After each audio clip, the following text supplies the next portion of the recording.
இந்த நாளிலும் மறுபடியுமாக இந்த பலிபீடத்திலே நின்று ஆண்டவருடைய வார்த்தையை பிரசங்கிக்கும்படியான பாக்கியத்தை தேவன் எனக்கு கொடுத்ததற்காக நான் அவருக்கு நன்றி உள்ளவனாய் காணப்படுகின்றேன்.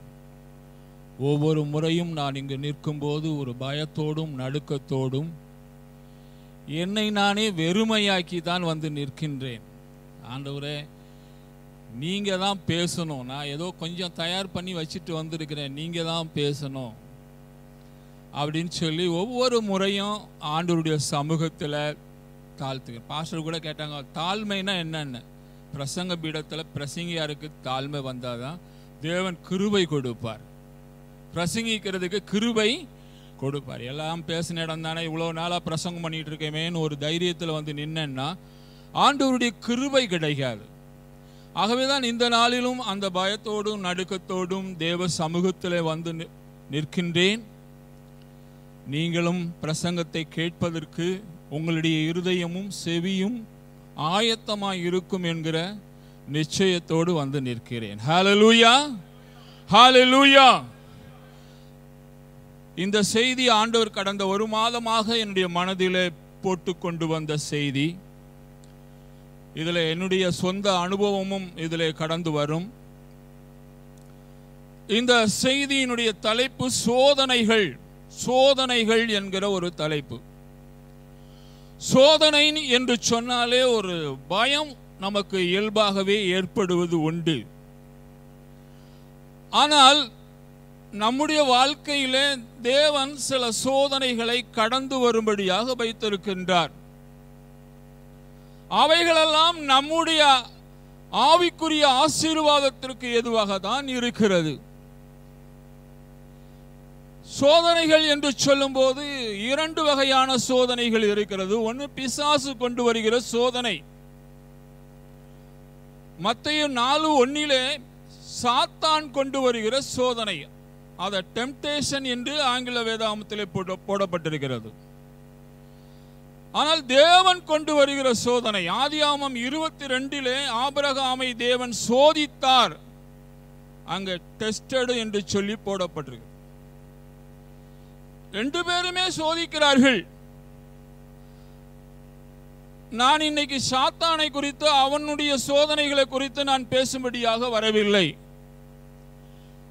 தேவன் நம்மை சோதிக்கிறவராய் இருக்கிறார். சோதிப்பாரா?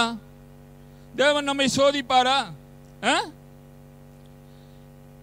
காய்கறி கடையில போய் ஒரு காய்கறி வாங்கணும்னு சொன்னா கூட நம்ம சோதிச்சு பார்த்து தான் வாங்குறோம். ஏன்னா நம்ம அதுக்காக விலைக்கரையம் கொடுக்கிறோம், காசு கொடுக்கிறோம். அதுக்கு தகுந்த மாதிரி காய்கறி இருக்குதா?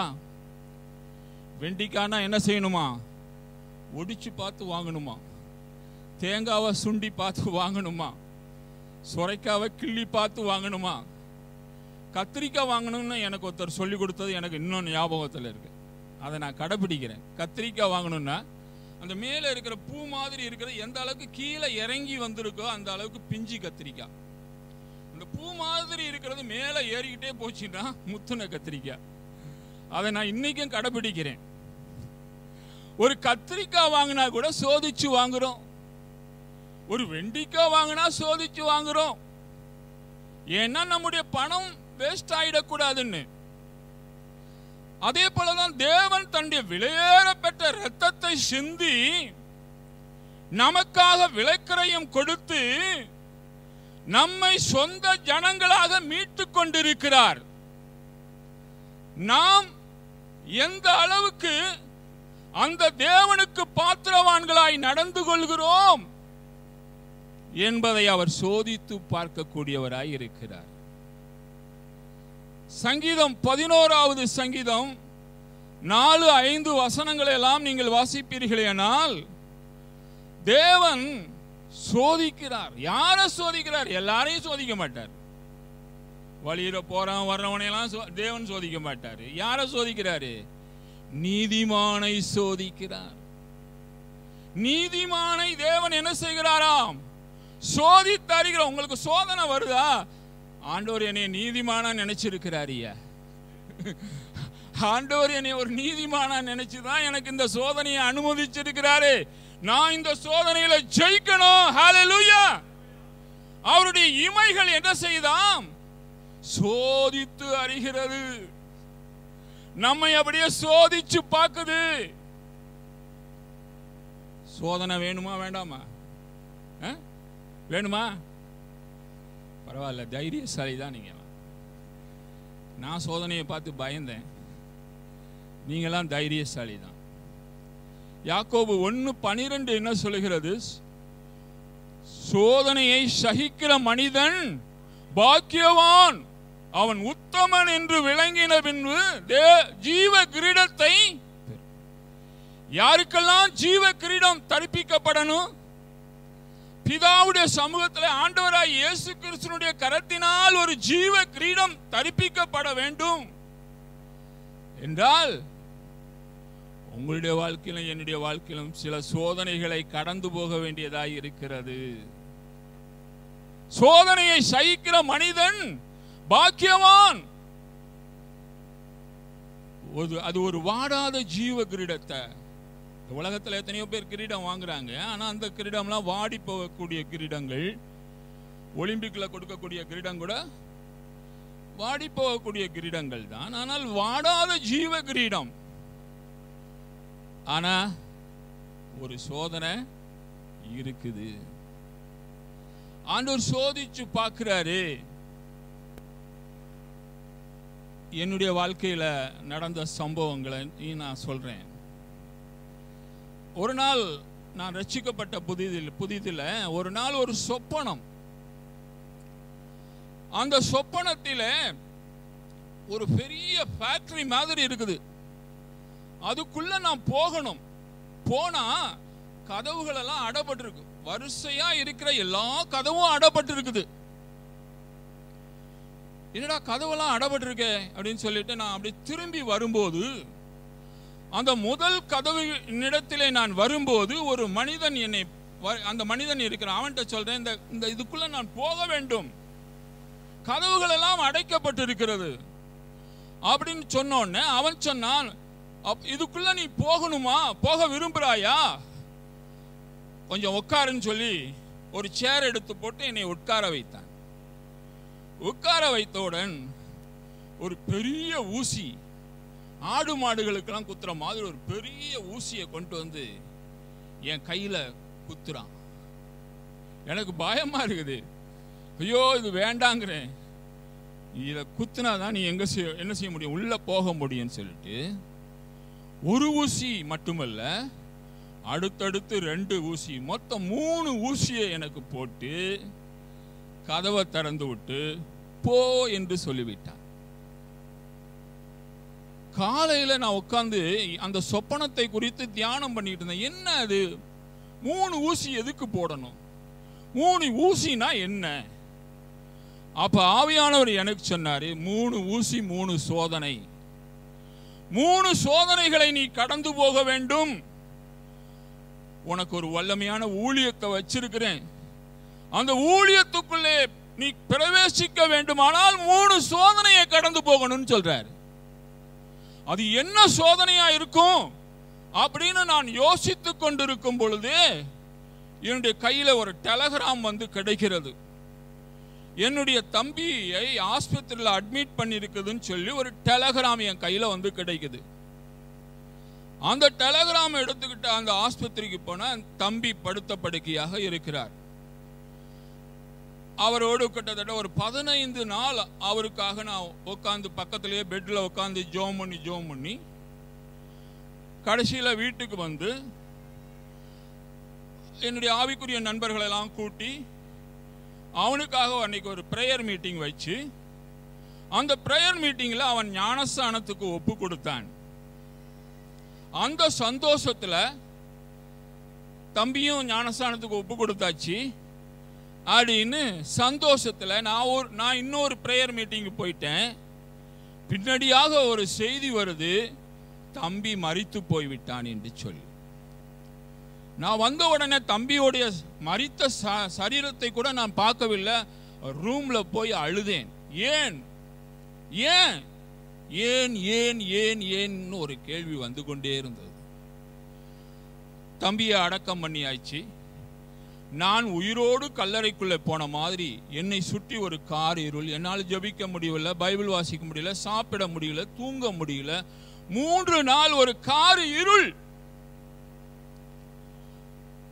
அதற்கு பிறகு 3வது நாள் மறுபடியும் ஆண்டவர் என்னோடு கூட இடைப்பட்டார், என்னோடு கூட பேசினார், என்னை தேற்றினார், என்னை பலப்படுத்தினார். ஆண்டவர் சொன்னார், இது உனக்கு ஒரு சோதனை. இந்த சோதனையில நீ நிற்கும் போது உனக்கு கிடைக்கிற ஒரு ஆசீர்வாதம் என்ன தெரியுமா? உன்னை நான் ஊழியத்துக்கு அழைத்த போது என்ன வசனத்தை காட்டி அழைத்தேன் என்று சொன்னார். ஏசாயா 61:1 3 வசனங்கள். அதிலே 61:3வது வசனம் என்ன சொல்லுதுன்னா, சாம்பலுக்கு பதிலாக சிங்காரத்தையும் துயரத்துக்கு பதிலாக ஆனந்த தைலத்தையும் ஒடுங்கின ஆவிக்கு பதிலாக துதியின் உடையை கொடுப்பதற்கும் ஆண்டவர் அபிஷேகம் பண்ணி வைத்திருக்கிறார். ஆண்டவர் சொன்னாரு, இந்த சோதனையில நின்னதுனால ஓ மேல ஒரு ஆனந்த தைலத்தினுடைய அபிஷேகம் இந்த நாள் முதல் இருக்கும் என்று சொன்னார். நீ போகிற இடங்களிலெல்லாம் துயரப்பட்ட ஜனங்களை நீ என்ன செய்வ? ஆறுதல் படுத்துவாய். சாம்பலில உட்கார்ந்து புலம்பிக் கொண்டு இருக்கிறவனுக்கு சிங்காரத்தை கொடுப்பாய். ஒடுங்கி போய் உட்கார்ந்து இருக்கிறவனுக்கு துதியின் உடையை கொடுப்பாய். அப்படிப்பட்டதான அபிஷேகத்தை உன்மேல் நான் ஊற்றி இருக்கிறேன் என்று சொன்னார். ஹல்லேலூயா! அதுதான் இன்னைக்கு ஒரு 36 வருஷமா அந்த அபிஷேகம் என் மேல இருக்குது. இன்னைக்கு என்னுடைய பிரசங்கம் கல்யாண வீட்டிலே எடுபடாது, சந்தோஷமா இருக்கிற ஜனங்க மத்தியில என் பிரசங்கம் எடுபடாது. ஆனால் துக்க வீட்டிலே என்னுடைய பிரசங்கம் எடுபடும். நான் 36 வருஷம் ஒரு ஸ்தாபனத்தில் ஊழியக்காரராக இருக்கிறேன்னு ஒரு திருமண ஆராதனையை கூட நான் நடத்தினது கிடையாது. ஒரே ஒரு முறை ஒரு கிளை சபையில் ஒரு திருமணத்தை நடத்திட்டு வாங்கன்னு சொல்லி பாஸ்டர் ஜான்ராஜி ரிஜிஸ்டர்லாம் என் கையில் கொடுத்து இன்ஸ்ட்ரக்ஷன் எப்படிலாம் நடத்தணும்னு இன்ஸ்ட்ரக்ஷன்லாம் கொடுத்து அனுப்புனார். அந்த ரிஜிஸ்டரை தூக்கிட்டு நான் அந்த கிளை சபைக்கு போறது காட்டியும் அந்த பாஸ்டர் அவசரப்பட்டு கல்யாணத்தை முடிச்சிட்டாரு.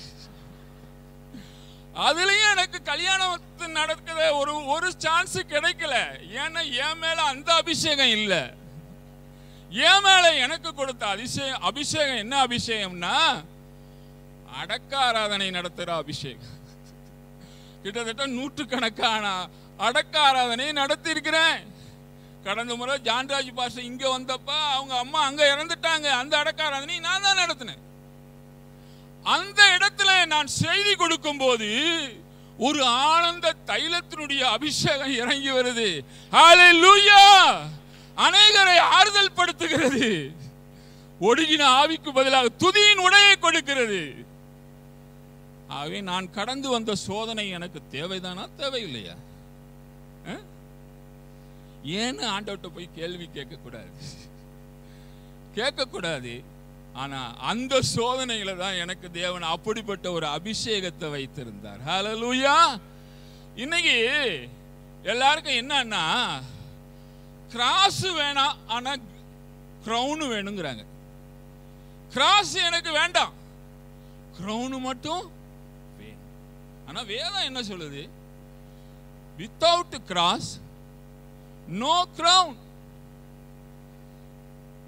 கிரவுன் வேணும்னா, முடிசூட்டப்படணும்னா ஒரு கிராஸ் நமக்கு வேண்டியதா இருக்கிறது.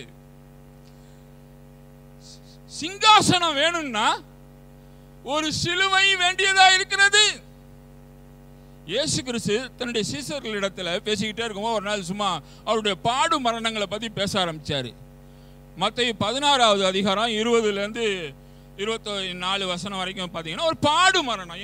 நான் இப்படி பாடுபட போறேன், என்னைய பிடிக்க போறாங்க, அடிக்க போறாங்க, கொல்ல போறாங்க, சிலுவையில் அறைய போறாங்க, கொல்ல போறாங்க, ஆனாலும் 3வது நாள் உயிரோடு எழுந்திருப்பேன்னு சொல்லி லேசா தன்னுடைய பாடு மரணங்களை பத்தி சொல்ல ஆரம்பிச்சோன்னே பேதுரு என்ன பண்ணாரு? அவரை நைஸா தனியா கூட்டிக்கிட்டு போய், ஆண்டவரே இவைகளெல்லாம் உமக்கு நேரிட ஒரு தீர்க்கதரிசி மாதிரி அங்க தீர்க்க தரிசனமே சொல்றாரு, இவைகள் உமக்கு நேரிடாது. தீர்க்க தரிசனம் பேதுரு தீர்க்க தரிசனமா சொல்றாரு, இவைகள் நேரிடாது, நேரிட நாங்க விடமாட்டோம். ஆனா ஆண்டவராய் இயேசு கிறிஸ்து அதுக்கு என்ன பதில் சொன்னாரு? அப்பாலே போ சாத்தானே, நீ எனக்கு இடரலாய் இராதே. நீ தேவனுக்குரியவைகளை சிந்திக்காம எதை சிந்திச்சுட்டு இருக்க? மனுஷனுக்குரியவைகளை சிந்திக்கிற. நீ தேவனுக்குரியவைகளை சிந்திக்கணும். மனுஷனுக்குரியவைகளை சிந்திச்சுட்டு இந்த பாடு வேணாம், இந்த சிலுவை வேண்டாம், இந்த மரணம் வேண்டான்னு நீ சொல்லாத. அப்பாலே போ சாத்தானே அப்படின்ட்டாரு. சொல்லிட்டு 24வது வசனத்துல சொல்றாரு, உங்களுக்கும் ஒரு சிலுவை உண்டு. அவனவன் என்னை பின்பற்றி வர விரும்பினால் அவன் தன்னைத்தான் வெறுத்து தன் சிலுவையை எடுத்துக்கொண்டு என்னை பின்பற்ற. உனக்கும் ஒரு சிலுவை இருக்குப்பான். இன்னைக்கு பெரிய பெரிய பிரசங்கர்லாம் என்ன சொல்றாங்கன்னா, இயேசுவே சிலுவை சுமந்துட்டாரு, அவர் நீ பட வேண்டிய அவமானம் எல்லாத்தையும் அவர் பட்டுட்டதுனால நீ சுமக்க வேண்டிய அவசியம் இல்ல. அதை நீ கிளைம் பண்ணி நீ வாங்கணும். விசுவாசத்துல கிளைம் பண்ணி வாங்கினா போதும். நீ பைத்தியக்காரத்தனமா முட்டாள்தனமா நீ வேதனைப்பட்டுக்கிட்டு துன்பப்பட வேணாம், உனக்கு சிலுவை இல்லைங்கிறாங்க. ஆனா ஆண்டவர் என்ன சொல்றாரு? உனக்கும் ஒரு சிலுவை உண்டு. அந்த கிரவுன் வேணும்னா இந்த சிலுவை வேண்டும். இந்த சிலுவை கிராஸ் பண்ணணும். கிராஸ் என்ன செய்யணும்? கிராஸ் பண்ணணும். சில நிந்தை உண்டு, சில அவமானங்கள் உண்டு, சில இழப்புகள் உண்டு, சில நஷ்டங்கள் உண்டு. இந்த கிராஸை நீ கிராஸ் பண்ணாதான் அந்த கிரவுனை சுதந்திரிக்க முடியும். ஹல்லேலூயா, ஹல்லேலூயா. எத்தனை பேர் கிராஸ் வேணுங்கிறீங்க? கிராஸை கிராஸ் பண்ணுவேங்க தைரியமா எத்தனை பேர் சொல்ல முடியும்? எனக்கு அந்த கிரவுன் வேணும். அதுக்காக இந்த உலகத்துல எப்படிப்பட்ட கிராஸா இருந்தாலும் நான் அதை கிராஸ் பண்ணுவேன். ஹல்லேலூயா, கிராஸ் பண்ணுவேன். ஹல்லேலூயா. அவே இன்னைக்கு ஒரு 2 வகையான சோதனை ஆண்டவர் நம்மளை 2 விதத்துல சோதிச்சு பார்க்கிறாரு. அதிகமான வசனங்கள்லாம் நான் அதிகம் எடுக்கல. 2 வகையான சோதனைகள் ஆண்டவர் கொண்டு வருகிற சோதனை, சாத்தான் கொண்டு வர்ற சோதனை இல்ல, ஆண்டவர் கொண்டு வருகிற சோதனை. 2 வகையான சோதனைகள். ஆதியாகமம் 22வது அதிகாரத்திலே கர்த்தர் ஆபிரகாமை சோதித்தார் என்று சொல்லப்பட்டிருக்குது. ஆபிரகாமுக்கு என்ன சோதனையை அவர் வைத்தார் என்றால், அவர் என்ன சொல்றாரு அங்க? என்ன பாருங்க, வசனத்தை பாருங்க, 2வது வசனம். உன் புத்திரனும் உன் ஏக சுதனும் உன் நேசகுமாரனாகிய ஈசாக்கை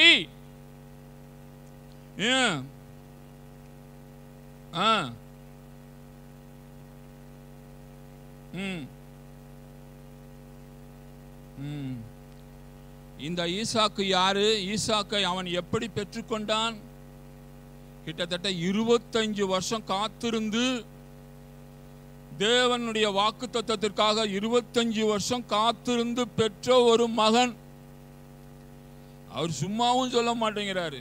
உன் மகனை கொண்டு பலியிடுன்னு சொல்லி இருக்கலாம். என்ன சொல்றாரு? சில அடைமொழிகள் எல்லாம் சொல்றாரு. அவன் உனக்கு நேசகுமாரன், ஏக புத்திரன். தமிழ்நாட்டில் பத்திரிகையில் போடுவாங்க, ஏக புத்திரன் ஏக புத்திரின்னு போட்டா அப்புறம் அந்த வீட்டில் ஒரே பொண்ணு தான். சில பேர் ஒரு பொண்ணு இருக்கிற வீட்டில் பொண்ணை கட்டணும்னு ஆசைப்படுவாங்க. ஏன்னா சொத்தெல்லாம் நமக்கு தானே வரும். பத்திரிகையில் ஏக புத்திரி ஏக புத்திரன்.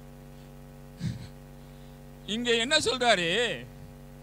ஏக புத்திரன் சொன்னா இனிமே உனக்கு குழந்தை கிடையாது, இவன் தான் கடைசி வரைக்கும், இவன் தான் குழந்தை, வேற குழந்தை பிறக்காது, இவன் தான் உனக்கு குழந்தை அப்படின்னு சொல்றாரு. அந்த ஏக புத்திரனை நேசகுமாரன் 25 வருஷம் கிடைச்சி குழந்தை பிறந்திருந்துச்சுன்னா எவ்வளவு நேசம் பாராட்டியிருப்பாங்க.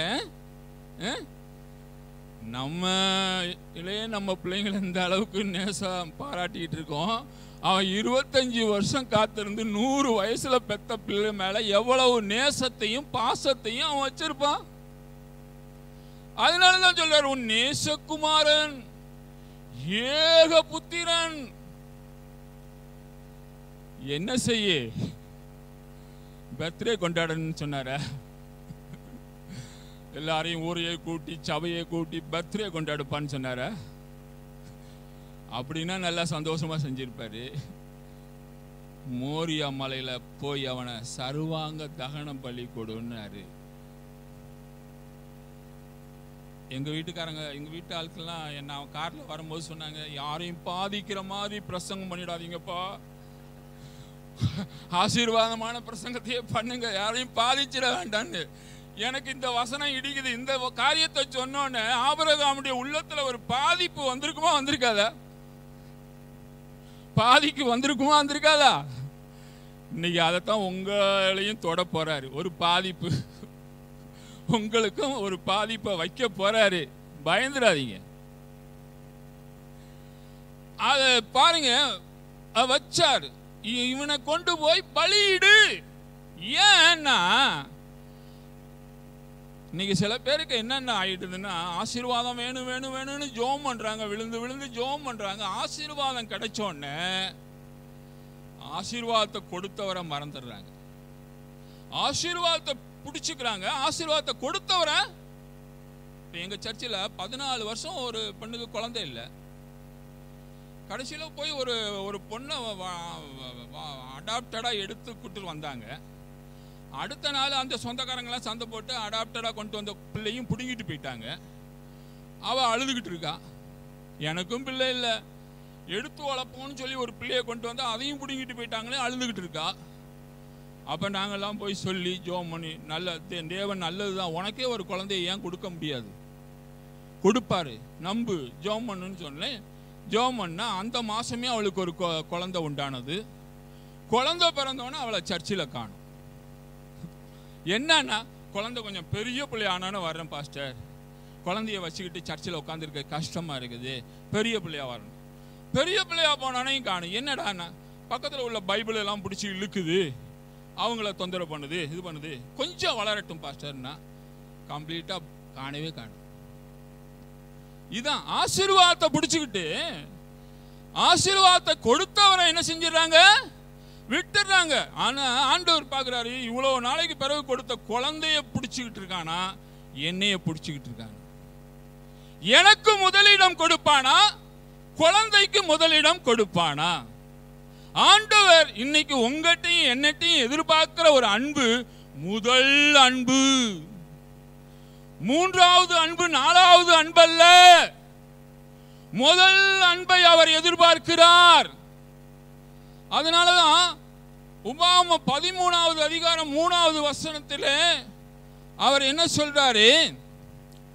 13:3, அந்த தீர்க்கதரிசியாகிலும் அந்த சொப்பனக்காரராகிலும் சொல்கிறவைகளை கேளாதிருப்பீர்களாக, உங்கள் தேவனாகிய கர்த்தரிடத்தில் நீங்கள் உங்கள் முழு இருதயத்தோடும் உங்கள் முழு ஆத்துமாவோடும் அன்பு கூறுகிறீர்களோ இல்லையோ என்று அறியும்படிக்கு அவர் உங்கள் தேவனாகிய கர்த்தர் உங்களை சோதிக்கிறார். எதுக்கு சோதிக்கிறாரு? நீங்க அவரை முழு இருதயத்தோடும் முழு பலத்தோடும் முழு ஆத்மாவோடும் முதல் அன்பு அவருக்கு செலுத்துறீங்களா, இல்ல அவரை எங்கேயாவது ஓரம் கட்டிடுறீங்களா? அதுல அடுத்த வசனம் நல்லா அருமையா சொல்லப்பட்டிருக்குது. 4வது வசனம், நீங்கள் உங்கள் தேவனாகிய கர்த்தரை பின்பற்றி அவருக்கு பயந்து அவர் கற்பனைகளை கைக்கொண்டு அவர் சத்தத்தை கேட்டு அவரை சேவித்து அவரை பின்பற்றி கொள்வீர்களாக. எவ்வளவு காரியம்! அவருக்கு பயந்து அவருடைய கற்பனைகளை கைக்கொண்டு அவரை பின்பற்றுவீர்களாக. இதாங்க முதல் அன்பு செலுத்துறவனுக்கு அடையாளம். இதுதான். ஆண்டவருக்கு பயப்படுவான், ஆண்டவருடைய காரியத்துக்கு முதலிடம் கொடுப்பான், மற்ற எல்லாமே ரெண்டாவதாகத்தான். இவன் தான் ஆண்டவரை முதல் அன்பு செலுத்துறான். ஆண்டவர் இதைத்தான் எதிர்பார்க்கிறாரு. இன்னும் மத்தேயு 10:37 வாசிங்க. தகப்பனையாவது தாயையாவது என்னிலும் அதிகமாய் நேசிக்கிறவன் எனக்கு பாத்திரன் அல்ல. மகனையாவது மகளையாவது என்னிலும் அதிகமாய் நேசிக்கிறவன் எனக்கு பாத்திரன் அல்ல. நீங்களும் நானும் எப்படி இருக்கிறோம்? எப்படிப்பட்ட அன்பை ஆண்டவர் மேல வச்சிருக்கிறோம்? ஆண்டவர் எப்படிப்பட்ட அன்பை உங்கள்கிட்டையும் என்கிட்டையும் எதிர்பார்க்கிறாரு? தகப்பனையாவது தாயையாவது மகனையாவது மகளையாவது என்னிலும் அதிகமாய் நேசிக்கிறவன் எனக்கு பாத்திரன். நீ வேணாம்பா அப்படின்ற, வேண்டாம்பா, அப்படிப்பட்ட அன்பு எனக்கு வேண்டான்னு சொல்லிடுவாரு. ஆபிரகாமுக்கு அதான் ஒரு சோதனையை வச்சாரு. ஆனா அந்த சோதனையில ஆபிரகாம் ஜெயிச்சார். ஹல்லேலூயா, ஜெயிச்சார். கர்த்தர்னு வரும்போது எனக்கு அவர் தான். மற்றதுல என் குடும்பம்லாம் ரெண்டாவதாகத்தான், பிள்ளைகளெல்லாம் ரெண்டாவது தான். அவர் தான் என்னை அழைச்சிட்டு வந்தாரு. அவர் தான் இந்த கணத்தை கொடுத்தாரு. அவர் தான் இன்னைய வரைக்கும் என்னை உன்னை உயர்த்தி நடத்திட்டு இருக்காரு. அவருக்குத்தான் முதலிடம். மற்ற எல்லாம் அந்த வார்த்தையை சொல்லும் போது சில நேரத்தில் ஒருவேளை பிசாசு தான் சொல்றானா அப்படின்னு கூட தாட்ஸ் எல்லாம் வந்திருக்கும். ஏன்னா 100 வருஷமா குழந்தை இல்லாம 100 வயசுல கொடுத்த பிள்ளைய கேட்கிறான், இது ஏதோ பிசாசோட தந்திரம் தானா அப்படின்னு கூட அவனுக்கு நினைப்பு வந்திருக்கலாம். மனைவிட்ட கூட போய் ஆலோசனை கேட்டிருந்தா மனைவி அதைத்தான் சொல்லியிருப்பா, நிச்சயம் பிசாசு தாங்க, ஆண்டவர் பேசியிருக்க மாட்டா, ஆண்டவர் பிள்ளைய எதுக்கு கேட்கிறாருன்னு. அதனால மனைவிட்ட அவன் போகல. ஆண்டவருடைய வார்த்தை, அந்த சத்தத்தை கேட்டு அவருக்கு பயந்து, அந்த சத்தத்தை கேட்டான். அவருக்கு பயப்படணும், அவருடைய கட்டளை இது, இப்ப இவனுக்கு வந்த கட்டளை இதை நிறைவேற்றணும்னு சொல்லிட்டு பையனை கூட்டிக்கிட்டு அந்த மலை, காண்பிக்கப்பட்ட மலைக்கு அவன் போனான். இங்கதான் அன்பு சோதிக்கப்படுது. நம்முடைய அன்பு சோதிக்கப்பட்ட நம்முடைய அன்பு எப்படிப்பட்டதா இருக்கும் சொல்லுங்க? ஆண்டவர் எதிர்பார்க்கிற அன்பா இருக்குமா? ஆண்டவர் நமக்கு ஒரு சோதனையை வச்சா ஜெயிப்போமா? ஒரு ஒரு பெண்ணுடைய வாழ்க்கை, எனக்கு தெரிஞ்ச ஒரு பெண்ணுடைய வாழ்க்கை. அவ ஒரு இந்து பையனை லவ் பண்ணா. ஒரு இந்து பையனை கிட்டத்தட்ட ஒரு 3 வருஷமா லவ் பண்ணா. அவன் தான் தன்னுடைய எதிர்கால கணவன் என்கிற உறுதி மனசுக்குள்ள நல்லா வந்துட்டுது. அவன் தான் வாழ்ந்தால் அவனோடு தான் நம்முடைய வாழ்க்கைன்னு அவ நல்லா முடிவு பண்ணிட்டா. ஆனா அவ என்ன நினைச்சான்னா, அவனை கிறிஸ்துவுக்குள் கொண்டு வந்து கல்யாணம் பண்ணணும். அவன் முறைப்படி போகக்கூடாது, நம்ம பரம்பரையா கிறிஸ்துவ குடும்பத்தை சேர்ந்தவன். அதனால அவனை கிறிஸ்துவுக்குள்ள கொண்டு வந்து நாம அவனையே கல்யாணம் பண்ணி அவனோடு வாழணும்னு அவர் நினைத்திருந்தாள் 3 வருடங்கள். அப்ப ஒரு நாள் அந்த ஊரிலே ஒரு சுவிசேஷ கூட்டம், ஒரு பிரபலமான ஊழியக்காரர் வந்திருந்தார். 3 நாள் கூட்டத்தில் அவர் பிரசங்கம் பண்ணுகிறார். அப்ப இவ அவன்கிட்ட சொல்லியிருந்தா, நீ என்னை நேசிக்கிறது உண்மையானால் இந்த கூட்டத்துக்கு நீ 3 நாள் என்ன செய்யணும், வரணும், பங்கு பெறணும் அப்படின்னு அவளுக்கு ஒரு கட்டளை போட்டிருந்தா. அவனும் அவளை உண்மையா நேசிச்சபடினால அவனும் அந்த 3 நாள் கூட்டத்துக்கும் அவன் வந்தான். ஆனால் நடந்தது என்ன தெரியுமா? முதல் நாள் கூட்டத்திலே ஆண்டவர் இவளுக்கு ஒரு செக் வச்சார், ஒரு பிடி வச்சார். என்னன்னா, உன் கணவனை, நீ காதலிக்கிற உன் காதலனை இந்த பலிபீடத்துல இங்கேயே வச்சுட்டு போ. உனக்கு நான் ஆயத்தம் பண்ணி வைத்திருக்கிற கணவன் இவன் அல்ல. நீ 3 வருட காலமா இவனை நேசிக்கிற, உண்மைதான். உனக்குன்னு நான் ஒருவனை ஆயத்தம் பண்ணி வைத்திருக்கிறேன், அவன் இவன் அல்ல. ஆகவே இவனை, உன் காதலனை இந்த கிரவுண்டில், இந்த பலிபீடத்தில் வைத்து விட்டு போ. எப்படிங்க இருக்கும்? 3 வருஷமா லவ் பண்ண ஒரு லவ்வரை பலிபீடத்தில் வைக்க முடியுமா? அவ எதிர்பார்க்கல. அவனை இந்த கூட்டத்துக்கு 3 நாள் வர சொல்லி அவனும் ரசிக்கப்பட்டு அவனை கல்யாணம் பண்ணி அவனோட வாழணும்னு தான் அவன் நினைச்சிருந்தா. இங்க ஆண்டவர் முதல் நாள் இவ்வளவு பிடிக்கிறாரு. என்ன பிடிக்கிறாரு? பலிபீடத்துல வை. ஆனா அவ வச்சிட்டா.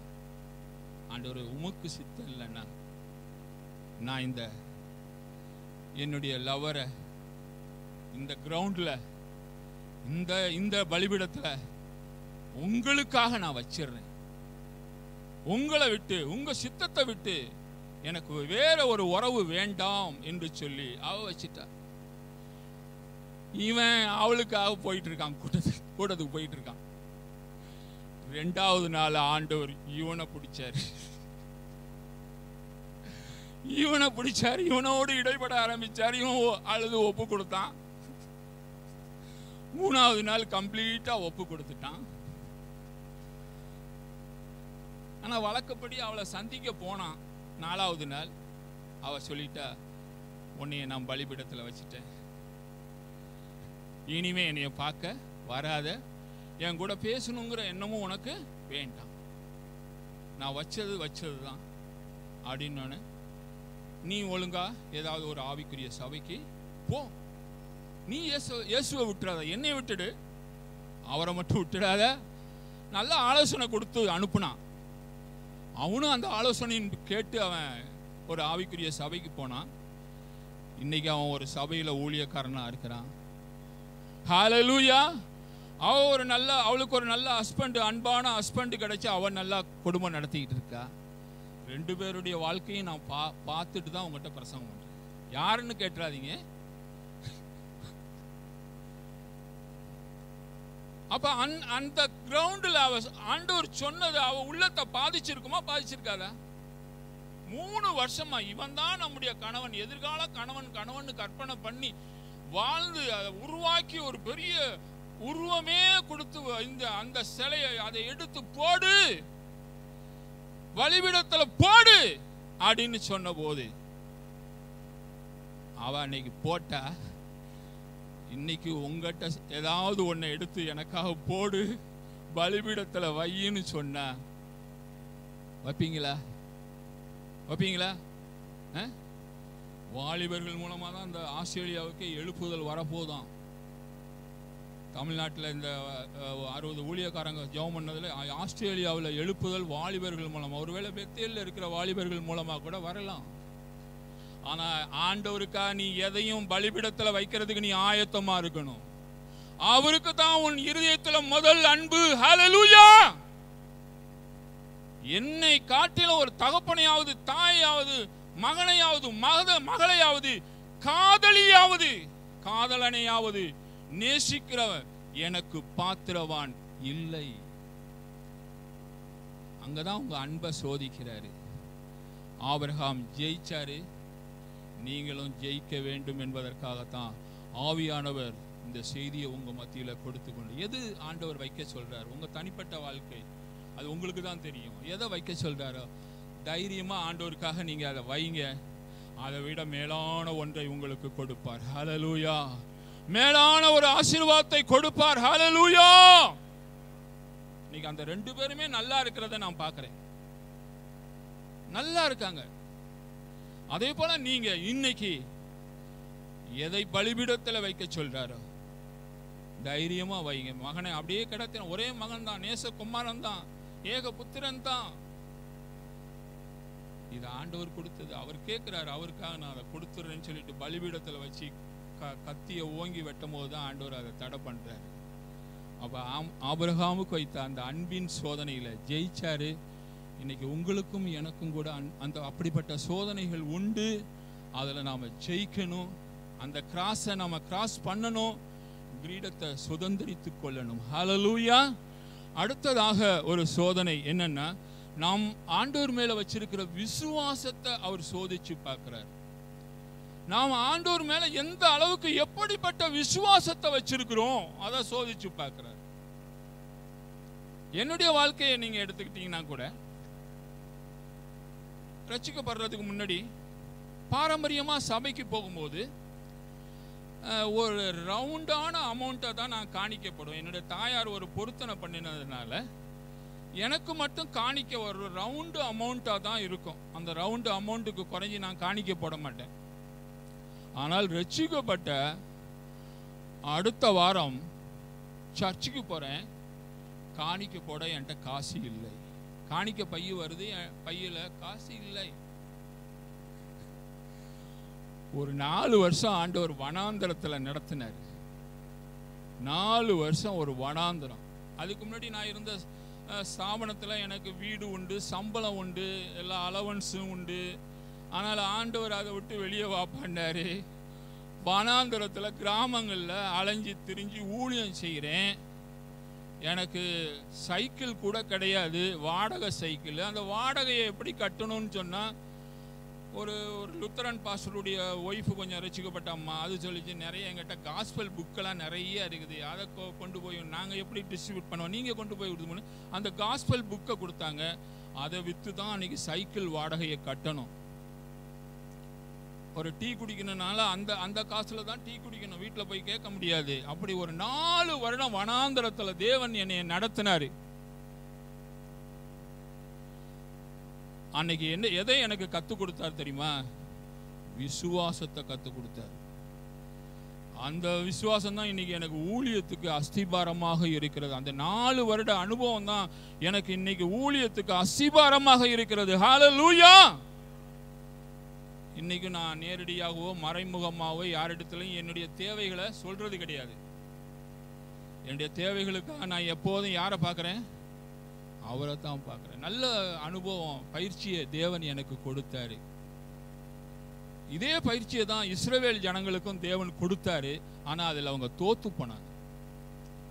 நீங்கள் யாத்ராவும் புஸ்தகம் 15வது அதிகாரத்தில் 1வது வசனத்தை பார்த்தீங்கன்னா, செங்கடலை இப்போ தான் கடந்து வர்றாங்க. செங்கடல் அப்படியே பிளந்தது. பிளந்தது மட்டுமல்ல, அந்த தண்ணீர் ஒரு பக்கம் பெரிய அணையாக அப்படியே நின்றுட்டது. 2 பக்கமும் தண்ணீர் அணையா அப்படியே நிக்குது. அப்படியே வெட்டாந்தரையில நடக்கிறது போல நடந்தார்கள். ஒரு காலம் மலைச்சாங்க, இந்த செங்கடலை எப்படி கடந்து போவோம்னு சொல்லி மலைச்சாங்க. ஆனால் வெட்டாந்தரையில கடந்து போவது போல கடந்து போனாங்க. எல்லாரும் கரை சேர்ந்த பிறகு திரும்பி பார்த்தா தொடர்ந்து வந்த பார்வோனுடைய சேனை எல்லாம் முழுகி போனது. உடனே 15வது அதிகாரம் ஆரம்பத்தில் 1வது வசனத்தில் என்ன பண்றாங்க? எல்லாம் பாட ஆரம்பித்தார்கள், துதிக்க ஆரம்பித்தார்கள். மகிமையாய் வெற்றி சிறந்தார், குதிரையும் குதிரை வீரனையும் கடலிலே தள்ளி மகிமையாய் வெற்றி சிறந்தார் என்று ஆர்ப்பரித்து துதித்து சோத்தரித்து பாடினார்கள். தம்புரு வாசிச்சு எல்லாம் பாடினாங்க. பாட பாட என்ன ஆகுன்னா தொண்டை தண்ணி போகும்.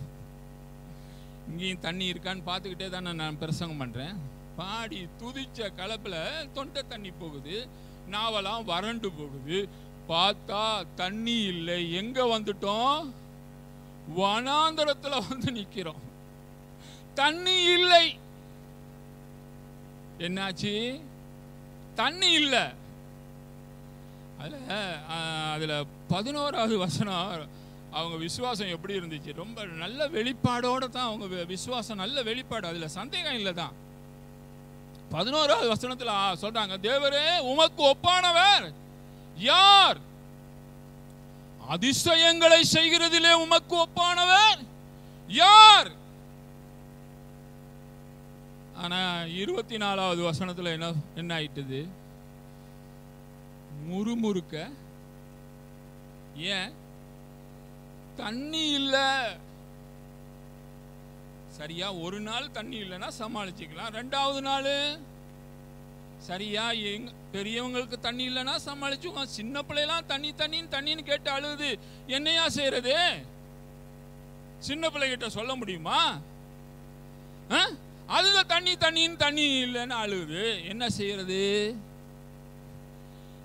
கிடைச்ச தண்ணியும் மாறாவா போயிட்டுது. என்னாச்சு? விசுவாசம் என்னாச்சு? உற்சாகம் என்னாச்சு?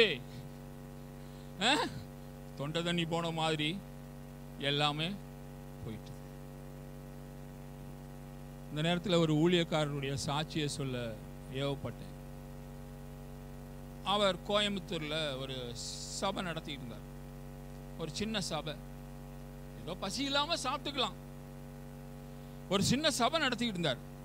ஆண்டவர் 2வது நாள் ஒரு சின்ன தடுமாற்றம். ஆனா அவரு தடுமாறல, அவருடைய மனைவிக்குள்ள ஒரு சின்ன தடுமாற்றம். ஏன்?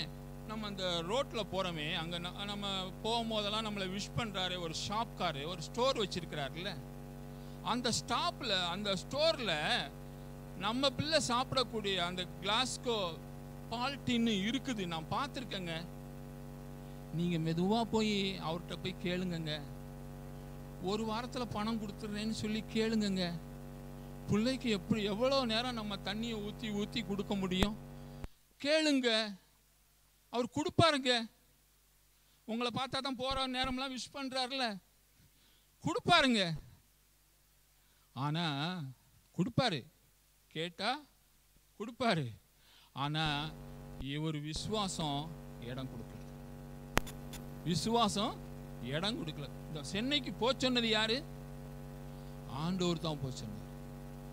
அப்ப கையில ஒரு பிள்ளை இருக்குன்னு ஆண்டவருக்கு தெரியுமா தெரியாதா? அந்த பிள்ளைக்கு பசி எடுத்தா பால் கொடுக்கணும்னு ஆண்டவருக்கு தெரியுமா தெரியாதா? அப்படியே அவர் கொடுக்கலன்னா பிள்ளை பட்னினால சாகட்டும். செத்தா யாருக்கு அவமானம்? எனக்கு அவமானம் இல்லை. யாருக்கு? அவருக்கு தான் அவமானம். பிள்ளை பட்னியினால செத்துச்சு, ஊழியத்துக்கு வந்தாரு, பாலே இல்லாம பட்னியினால செத்துச்சுன்னா அந்த அவமானம் அவருக்கு தான், எனக்கு இல்லை. சாகட்டும்னு சொல்லிட்டு தான் இருதயத்தை அப்படியே கடினப்படுத்திக்கிட்டு இருந்தாராம். 3வது நாள் சாயங்காலம் தான் ஒரு விசுவாசி தற்செயல சந்திக்க வந்தவங்க பார்த்து ஜெபம் பண்ணிட்டு ஒரு காணிக்கை கொடுத்தாங்களாம். அதுக்கு பிறகுதான் பால் பவுடர் வாங்கி பிள்ளைக்கு கொடுக்க முடிஞ்சிச்சு. அந்த 3 நாள் போராட்டத்தில் அவர் முறுமுறுத்தார. நம்மளா இருந்தா என்ன செஞ்சிருப்போம்? காசு கேட்கறதுக்கு நமக்கு கொஞ்சம் கூட சங்கடமாவே இருக்காது. அவங்ககிட்ட வாங்குவோமா, இவங்ககிட்ட வாங்குவோமா, அப்படி சமாளிப்போமா, இப்படி சமாளிப்போமான்னு அதுல நமக்கு கொஞ்சம் கூட தயக்கமே இருக்காது. யார்கிட்ட வேணாலும் கேட்டுருவோம். ஆனா அந்த ஊழியக்காரன் விசுவாசத்தை நான் காத்து கொள்ளணும். என் விசுவாசம் இப்ப பயிற்சிக்கப்படுது, என் விசுவாசத்தை ஆண்டவர் சோதிக்கிறாரு, அதனால நான் இதுல உறுதியா நின்று நான் ஜெயிக்கணும்னு சொல்லி ஜெயிச்சதுனாலதான் ஆசியாவிலேயே ஒரு பெரிய சபையை கட்ட தேவன் அவருக்கு அனுக்கிரகம் பண்ணார். ஆசியாவிலே பெரிய சபை அப்படி கட்டினார். ஹல்லேலூயா. ஏன்? ஒரு விசுவாசத்துக்கு சோதனை வச்சாருங்க. உங்களுக்கு நமக்கு ஒரு சின்ன சின்ன சோதனை வச்சா கூட நம்ம தாங்கிறது கிடையாது. நம்ம மனுஷன்கிட்ட தான் போய் நிக்கிறோம். ஆனா ஆண்டவர் சொல்றாரு பாருங்க, நான் மனுஷனையா, பவுல் சொல்றாரு கலாத்தியர் 1:10, நான் மனுஷனையா தேவனையா? நான் மனுஷனுக்கு ஊழியம் செய்ய வந்தேனா தேவனுக்கு? மனுஷனுக்கு ஊழியம் செய்ய வந்தா மனுஷனை பிரியப்படுத்தலாம். நான் தேவனுக்கு ஊழியம் செய்ய வந்தேன். நான் தேவனை தான் பிரியப்படுத்துவேன், அவருக்கு தான் முதலிடம் கொடுப்பேன். அவர் என்ன சொல்றாரோ அதைத்தான் நான் என்ன செய்வேன். ஆனா இஸ்ரவேல் ஜனங்க அங்க நின்னு இருக்கலாம். இவ்வளவு பெரிய அற்புதத்தை செய்தாரே, செங்கடலையே 2ஆ பிளந்து கொண்டு வந்தாரே, ஏன் இந்த வனாந்தரத்துல நம்மளை போஷிப்பாரா? போஷிக்க மாட்டாரா? நீங்க உபாகமம் 8வது அதிகாரம் 3வது வசனத்தை வாசிச்சீங்கன்னா, 2:3 வாசிச்சீங்கன்னா, உபாகமம் 8:2-3 உன் தேவனாகிய கர்த்தர் உன்னை சிறுமைப்படுத்தும்படிக்கும் தம்முடைய கட்டளைகளை நீ கைக்கொள்வாயோ கைக்கொள்ள மாட்டாயோ என்று அவர் உன்னை சோதித்து உன் இருதயத்தில் உள்ளதை நீ அறியும்படிக்கும் உன்னை இந்த 40 வருஷம் அளவும் வனாந்திரத்திலே நடத்தி வந்த எல்லா வழியையும் நினைப்பாயாக. ஆண்டவரே அந்த சிறுமைக்குள்ள நம்மள நடத்துறாரு. அந்த வனாந்தரத்துக்கு கொண்டு வந்தது அவர்தான் கொண்டு வந்தாரு. அந்த இடத்துல சிறுமைப்படுத்தி நாம யாரை நம்புறோம்? அவரை நம்புறோமா இல்ல உலகத்தை நம்புறோமா மனிதனை நம்புறோமான்னு என்ன செய்யறாரு? சோதிச்சு பார்க்கிறாரு. அடுத்த வசனம் ஒரு அருமையான வசனம். என்ன சொல்லப்பட்டிருக்குது? அவர் உன்னை சிறுமைப்படுத்தி உன்னை பசியினால் வருத்தி மனுஷன் அப்பத்தினால் மாத்திரமல்ல கர்த்தருடைய வாயிலிருந்து புறப்படுகிற ஒவ்வொரு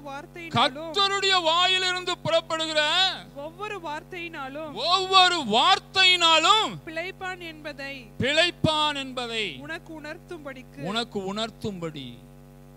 வனாந்தரத்துக்கு எதுக்கு கொண்டு வந்தாரு? ஆண்டவருடைய வார்த்தையினால நம்ம பிழைக்க முடியும். ஹல்லேலூயா. ஆண்டவர் ஒரு வார்த்தையை கொடுத்தாருன்னா அந்த வார்த்தையை சுமந்துகிட்டு எந்த வனாந்தரத்துக்கும் நீங்க போகலாம், எப்படிப்பட்ட இடத்துக்கும் நீங்க போகலாம். அந்த வார்த்தை உங்களை போஷிக்கக்கூடிய வார்த்தை, அது உங்களுக்கு வாழ்வளிக்கக்கூடிய வார்த்தை. இவங்க என்னன்னா எல்லாம் இருக்கும் போது மட்டும் நல்லா ஸ்துதி சோத்திரம் பண்ணிக்கிட்டே இருந்தாங்க. கொஞ்சம் வனாந்தரம், கொஞ்சம் வறுமை, தரித்திரியம் வந்தா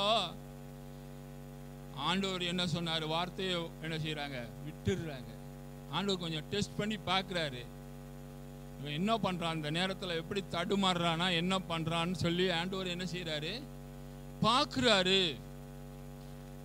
நீங்க ஆண்டவருடைய வார்த்தையை நீங்க நம்பணும். அந்த வார்த்தையினால உங்களுக்கு பிழைப்பு உண்டு, வாழ்வு உண்டு. எந்த வனாந்திரமான இடமா போனாலும், தெரிஞ்ச ஜனங்கள் மத்தியில தெரியாத ஜனங்கள் மத்தியில நீங்க போனாலும் ஆண்டவர் அங்கேயும் உங்களை வழிநடத்த அவர் வல்லமை உள்ளவராக இருக்கிறார் என்பதை நீங்க மறந்து போய் விடாதீங்க. ஹல்லேலூயா. ஒரு ஊழியக்காரருடைய சாட்சி. மெட்ராஸ்ல நல்ல பதவியில இருந்தவர், ரயில்வேல நல்ல பதவியில இருந்தவர், ஊழியம் செய்தார். ஆண்டவர் அவரை டெல்லிக்கு போய் சொன்னார். டெல்லிக்கு போப்பா, உனக்கு டெல்லியில ஒரு ஊழியம் வச்சிருக்கிறேன். சரின்னு வேலையை ரிசைன் பண்ணாரு. மனைவி பிள்ளைங்களை எல்லாம் வெயிட் பண்ணுங்க, நான் கொஞ்சம் போய் அங்கே இடமெல்லாம் பார்த்துட்டு நான் வந்து கூட்டிட்டு போறேன்னு ட்ரெயினில் போனார். மெட்ராஸில் அந்த ட்ரெயின் ஏறி டெல்லி போறாரு. ஒரு தடுமாற்றம் இருக்குது அவருக்குள்ள. ஒரு டெல்லியில் உனக்கு யாரை தெரியும்? யாரு தெரியும்? உன்னை யார் உன்னைய வரவேற்க வரப்போற? யார உனக்கு டெல்லியில தெரியும்? ஹிந்தி தெரியுமா? அதுவும் தெரியாது. என்ன பண்ண போற? வேலையை வேற விட்டுட்ட. இங்க அங்கேயே உன்னால செய்யறது கடினம். இங்க வந்து என்ன பண்ண போற? ஒரு பெரிய ஒரு கார் இருள் வந்துச்சான். பிசாசு அவரோட போராடுறான். ஒருவேளை அவசரப்பட்டு மாம்சத்தில் தான் முடிவு எடுத்து வந்துட்டோமான்னு இவருக்குள்ளேயே ஒரு குழப்பம். ஆனாலும் தன்னுடைய சூட்கேஸை எடுத்துக்கிட்டு டெல்லியில் அந்த பிளாட்பாரத்தில் இறங்கும் போது இவருடைய சூட்கேஸ்ல இருந்து ஒரு கரப்பான் வண்டு, காக்ரோச், அது விழுந்துச்சு. பிளாட்ஃபார்ம்ல அங்க இங்க ஓடிச்சு. ஓடி போய் ஒரு இடத்துல செட்டில் ஆயிட்டு. அப்ப ஆண்டவர் பேசினாராம்ப்பா, உன் கூட தான் அந்த கரப்பான் வண்டும் வந்துச்சு. அது டெல்லியை பார்த்துட்டு புது இடமா இருக்குது, பாஷை தெரியலன்னு ஏதாவது கொஞ்சம் பயந்துச்சா? யோசிச்சா?